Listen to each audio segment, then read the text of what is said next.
सर्वप्रथम सर्वांना श्री स्वामी समर्थ. दृष्ट नजर दोष कुणाला लागत नाही बरं. या जगात कुणीच असं नाही ज्यांना दृष्ट लागत नाही. नजर लागणे, दृष्ट लागणे, लहान मुलांना दृष्ट लागते, मोठ्या माणसांना दृष्ट लागते, घराला दृष्ट लागते, उद्योग धंद्याला सुद्धा दृष्ट लागते. लहान मुलांना दृष्ट लागली की, नजर लागली की नीट खातपीत नाही, सारखी किरकिर करतात, रडारड करतात, रात्रभर सुद्धा आईवडिलांना जागवतात. काय करावं सुचत नाही काही वेळा, आणि कशामुळे रडताय हे सुद्धा कळत नाही. तब्येतीने बारीक होतात. बाळाला, लहान मुलांना, शाळकरी आपले मुलं असतात त्यांना दृष्ट लागते, कॉलेजची असतात, जॉब करणारी मुलं असते, सर्वांना दृष्ट लागू शकते. काही वेळा मुलं अचानक चिडचिड करतात, अजिबात ऐकत नाही, अभ्यासात मन लागत नाही, अभ्यास लक्षात राहत नाही, विनाकारण चुका करतात. अशा वेळी कळत नाही आईवडिलांना काय करावे. आपण खूप प्रकारे दृष्ट काढून बघतो पण फरक पडत नाही.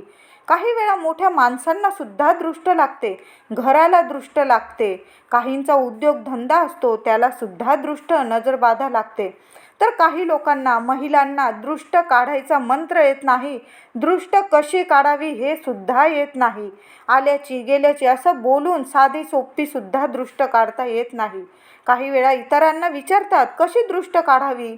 मुलांसाठी वाटेल ते करते आई, म्हणून विचारतात कशी काढायची. पण तरी पण नसल जमत तर आजचा उपाय मी तुम्हाला एकदम साधा सोपा सांगणार आहे. तर आपण दृष्ट मीठ मोहरीची काढतो, मिरच्यांची काढतो, तुरटीची काढतो, मिठाची बऱ्याच प्रकारे दृष्ट काढली जाते. पण कधी तुम्ही कोरफडीने दृष्ट काढली आहे का? कोरफड सगळ्यांच्याच घरात कुंडीत लावलेलीच असते. कोरफड घरात असणे म्हणजे प्रत्यक्ष लक्ष्मी मातेचा आपल्या घरात वास असणे असे शास्त्रानुसार मानले गेलेले आहे. मग तुम्हाला वाटेल कोरफडीला लक्ष्मी स्वरूप मानतात आणि कोरफडीनेच कशी बरं दृष्ट काढायची. तर आपण मिठाला सुद्धा लक्ष्मी स्वरूपच मानतो.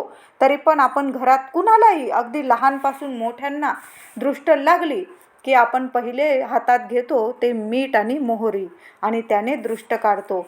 मिठाने दृष्ट काढू शकतो, तसेच आपण कोरफडीने सुद्धा दृष्ट नजर काढल्यास 1 मिनिटात दृष्ट नजर उतरून जाते. कुणाची नजर पुन्हा लागत नाही आपल्या लेकरांना, मोठ्यांना, घराला, दाराला, आपल्या उद्योगधंद्याला. कोरफडीने दृष्ट काढणे म्हणजे अगदी साधी सोपी पद्धत. आपण दृष्ट काढू शकतो अगदी साध्या सोप्या पद्धतीने. तुमच्या घरात कुणाला दृष्ट लागली असेल तर 1 मिनिटात तुम्ही दृष्ट उतरवून टाकू शकतात. तुमच्या घरात कोरफड असेलच, नसेल तर आजच कुंडीमध्ये लावून टाका. जेवढी जास्त कोरफड लावाल तरी चालेल, एक तरी लहानशी का होईना कोरफड तुमच्या घरात असायलाच हवी. असे म्हटले जाते, ज्या घरात खिडकीत किंवा दारात कोरफड लावू नका, एखाद्या खिडकीतच लावा.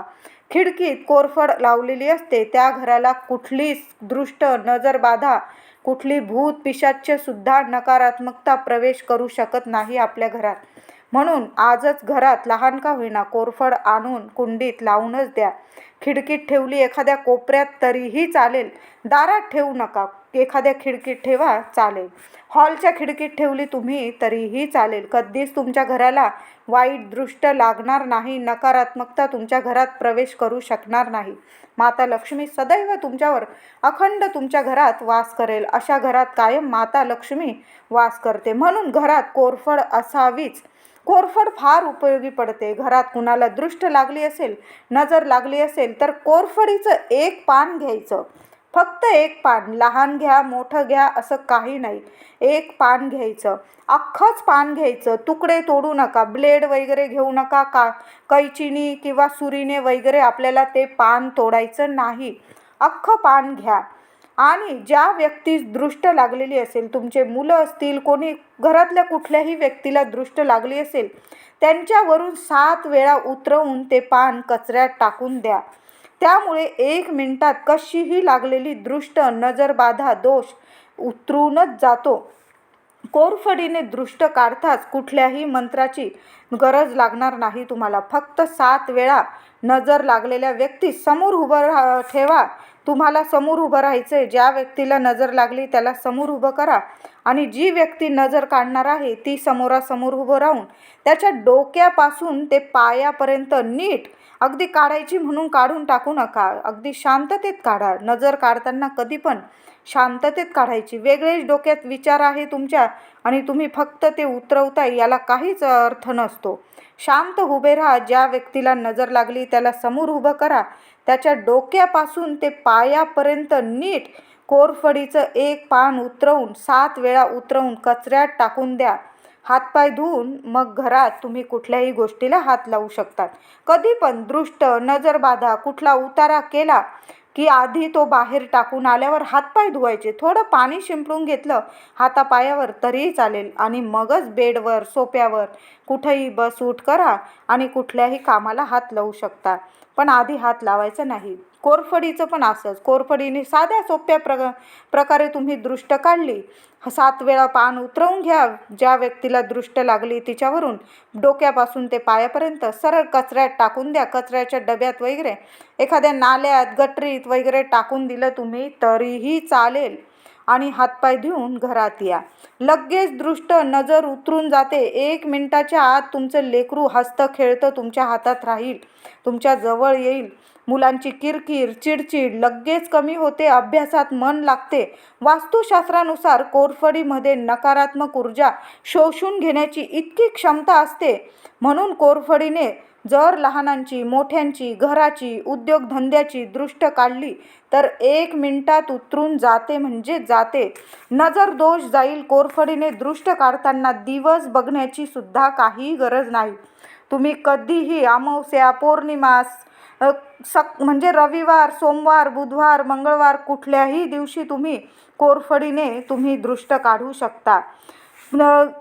जर तुम्हाला सकाळी किंवा संध्याकाळी जमल्यास ह्याच वेळेस दृष्ट काढा. भर दुपारी 12 वाजता काढू नका. सकाळी एक तर 12च्या आत काढून घ्या, नाही तर संध्याकाळी काढली तुम्ही तरीही चालेल. यामुळे नजर दोषही जातो. शिवाय तुम्हाला कुठलाही मंत्र म्हणायची गरज नाही. आता तुम्हाला म्हणायचंच असेल, तुम्हाला वाटत असेल की मी 7 वेळा आपलं पान उतरवते आणि काहीतरी तर बोलायचंच आहे मला, म्हणजे माझ्या लेकरावरून दृष्ट उतरूनच गेली पाहिजे, तर तुम्ही दृष्ट काढताना बोलायचेच असेल तर आल्याची, गेल्याची, चांगल्याची, वाईटाची, काळ्याची, गोऱ्याची, भूत, प्रेत, पिशाच्याची, जवळच्याची, बाहेरच्याची, घरातल्याची, माणसांची, आजूची, बाजूची, रस्त्यावरची, पशुपक्ष्यांची दृष्ट लागली असेल तर उतरू दे, उतरू दे, उतरू दे असं 3 वेळा बोलून ते पान फेकून द्या.